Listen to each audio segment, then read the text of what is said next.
সংসদ কমিশনের কোনো প্রস্তাব সুষ্ঠু নির্বাচনের পথে বাধা হলে তাতে আপত্তি জানাবে বিএনপি বলেছেন বিএনপি নেতারা। রোববার বিকালে নির্বাচন কমিশনারদের সঙ্গে বৈঠক শেষে কথা বলেন তারা। বিএনপি নেতারা জানান, আগামী জাতীয় নির্বাচন আয়োজনে মে-জুনের মধ্যে ইসি প্রস্তুত হবে।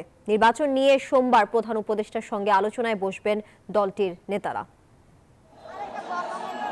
চলতি বছরের মাঝামাঝি জাতীয় সংসদ নির্বাচন চায় দেশের বৃহৎ রাজনৈতিক দল বিএনপি।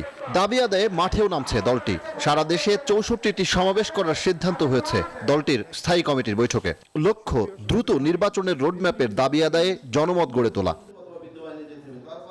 মাঠে নামার আগে ভোট আয়োজনে নির্বাচন কমিশন কতটা প্রস্তুত তা জানতে রোববার ইসিতে বিএনপির প্রতিনিধিরা। এএমএম নাসির উদ্দিনের কমিশনের সঙ্গে এটাই বিএনপির প্রথম বৈঠক।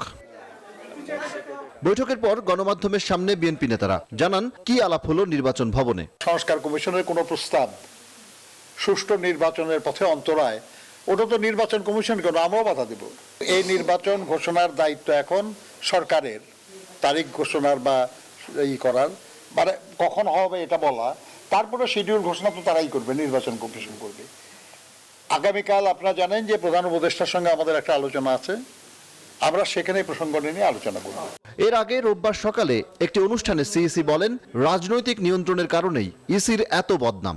ইসি রাজনীতিতে ঢুকতে চায় না। আমাদের প্রতিষ্ঠান নষ্ট হয়েছে। দোষ যদিও সবাই ইলেকশন কমিশনকে দিচ্ছে, কিন্তু আমি তো দেখি যে কোন প্রতিষ্ঠানটা ভালো আছে বলেন, যে ইলেকশন কমিশনের এত বদনাম, এত কিছু কেন হলো? 100টা কারণ বলতে পারবেন, কেউ 200টা কারণ বলতে পারবেন, কিন্তু আমার কাছে 1 নম্বর কারণ হলো political control of the election commission.